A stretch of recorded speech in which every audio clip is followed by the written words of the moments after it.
some sauce on top.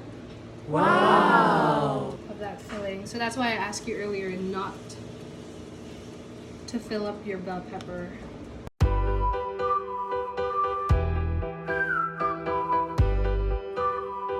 So after sauteing your ground beef a while ago, make sure to put a lid on it and allow it to simmer. And then when you can see that you have this kind of texture going on with your ground beef, you can start mixing it with the other ingredients. So at this point what I do, I take off my bay leaves. So it's done its purpose, it's lent its flavor, its aroma. I can take it off. If you don't want to take off yours, it's fine, it's up to you.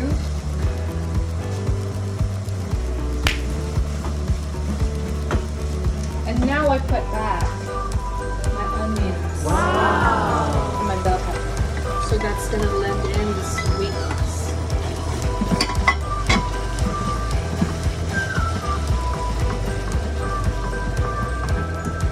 And again, this part is optional. It's up to you if you don't want it or not.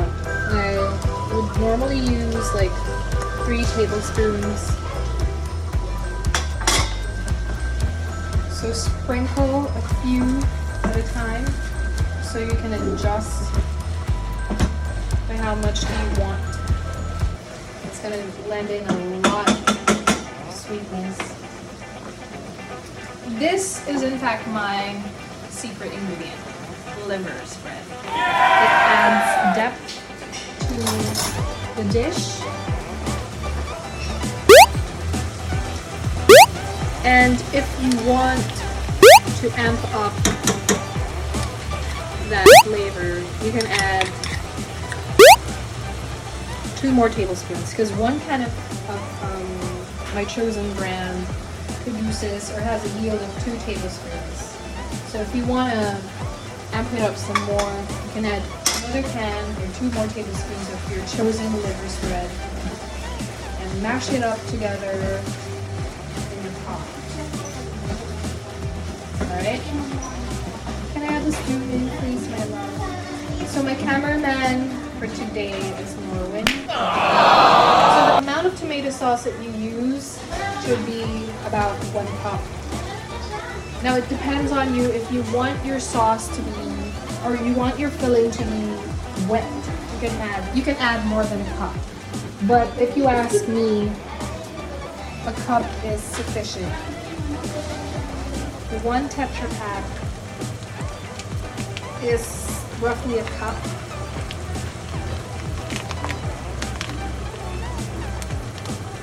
But I'm gonna check out first if it should be enough. So there you go, I think a cup is enough. There you go. So when I cook, to be honest guys, I'm not very strict with measurements. In baking, you have to be strict with measurements. But when you cook, you can adjust your dish as much as you want. For the tomato paste part, you can use up to 2 tablespoons. Up to you if you want your filling to be sour. So I'm gonna add a tablespoon. Normally for Norwin, I would do 2 tablespoons because he loves it when it's very sour. And another tablespoon.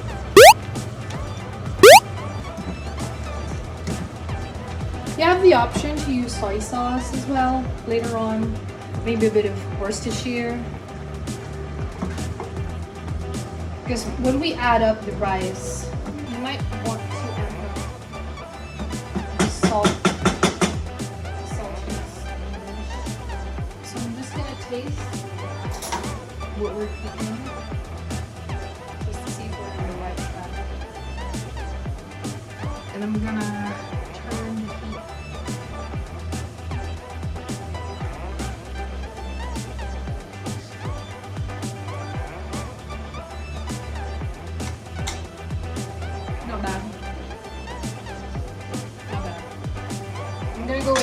add the rest of the raisins, because I think later on when I add my rice,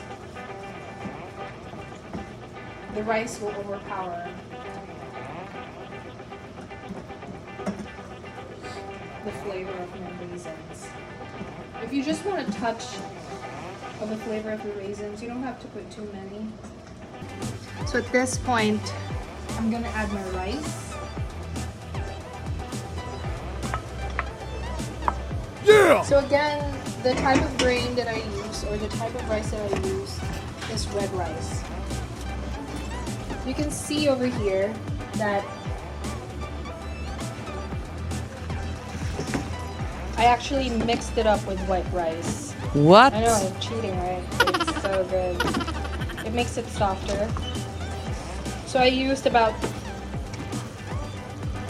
2 cups of red rice grain, and then 1 cup of white rice grain, and then put 5 cups of water. And that's gonna yield a lot of rice. So from that yield, just take 3 cups. And this is what you'll have.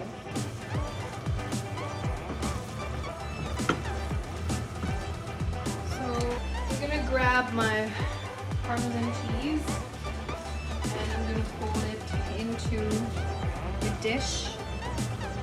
You can add more than 3/4 cups if you like.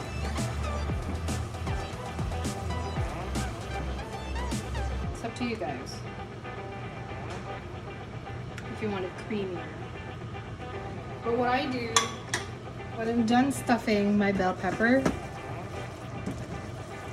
I prefer to drizzle some more of that cheese on top of my crownless bell pepper so that it will melt inside the oven. So I'm gonna put in the rest of my cheese.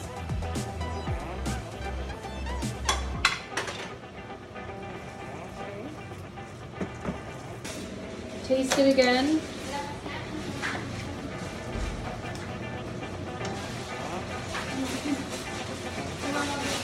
Wow. I'm just gonna double dip, you guys. What? Make my husband taste it. So I'm just gonna add some salt to that. So again, it's up to you if you want to use soy sauce. Just half a tablespoon, guys. Alright. So when you've incorporated all of your ingredients together, that's the time you turn on the heat. I wanted my bell peppers to be soft. So as you can see, my bell peppers over here are already softened up real nice. There it is.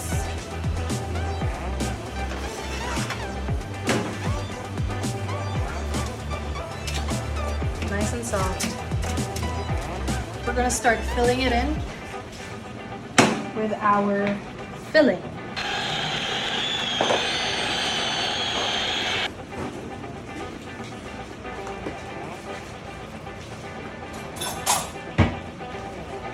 Grab my spoon and start. Wow.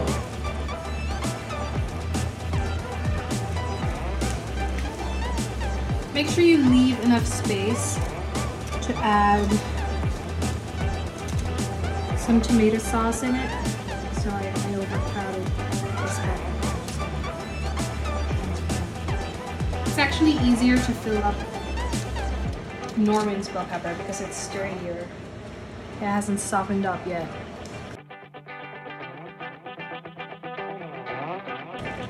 And then the leftover, you can actually eat it on its own.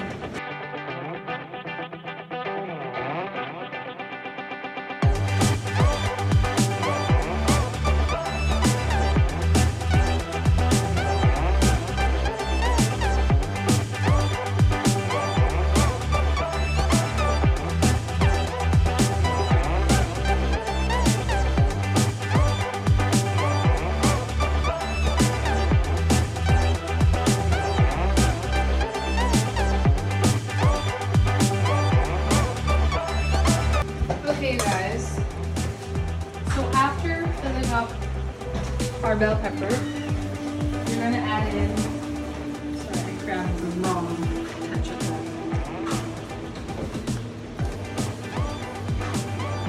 Some sauce on top of that filling. So that's why I asked you earlier not to fill up your bell pepper close to the rim, because we're gonna add some of this sauce.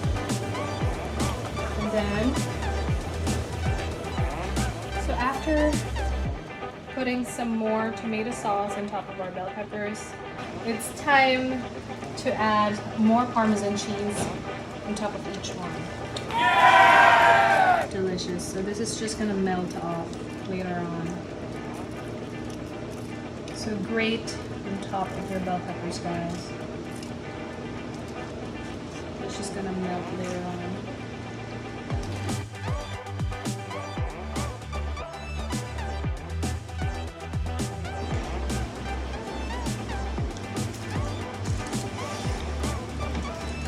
Again, make sure you've preheated it to 350 degrees.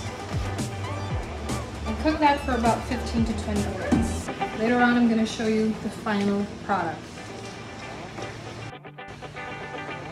So we're going to pull out our bell peppers.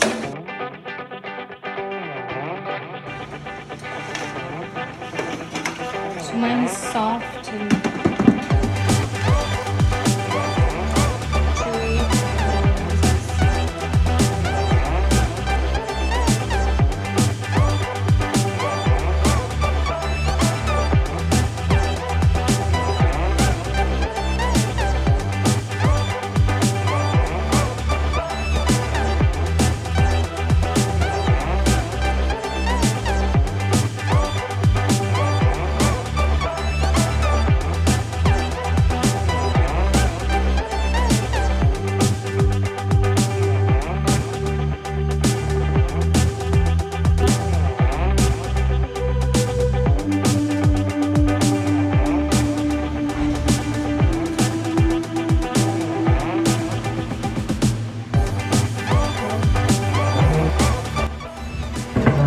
eating time! Noreen's here is gonna test it. This is yours. Don't touch it. He doesn't want to show his face. I think I'm gonna have to use the fork also. So how is it? Ingat. Sarap. This is how mine looks like. Soft, crumbles easily. Whereas Norwin's is crispy because he didn't let his bell pepper to cook too much. So this is his. It's still sturdy. But I like my bell pepper soft, like most people. This is actually really hot.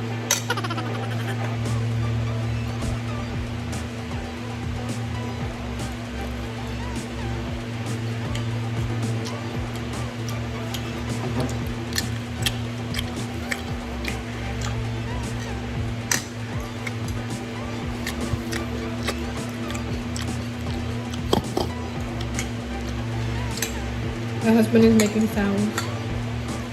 Let's eat. Look at that. Juicy. Ooh, sorry. I love bell pepper.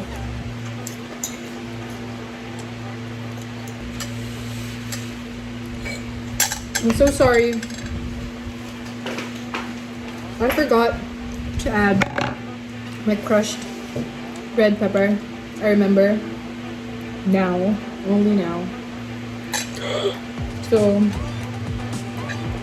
it's up to you if you want to include that. For those who love hotness in their food, added heat, you should. And then you can add sriracha if you like, just like Norwin.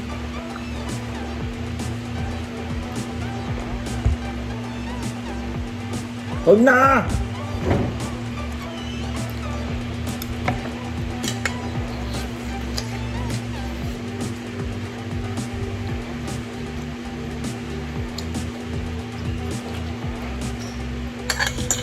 Kaya nga lang po.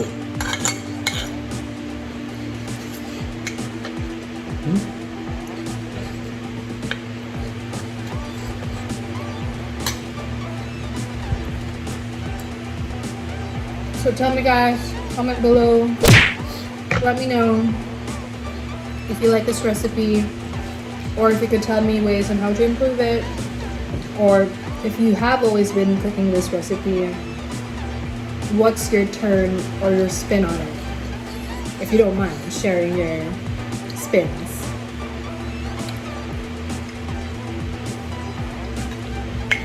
Don't forget to like and subscribe, please.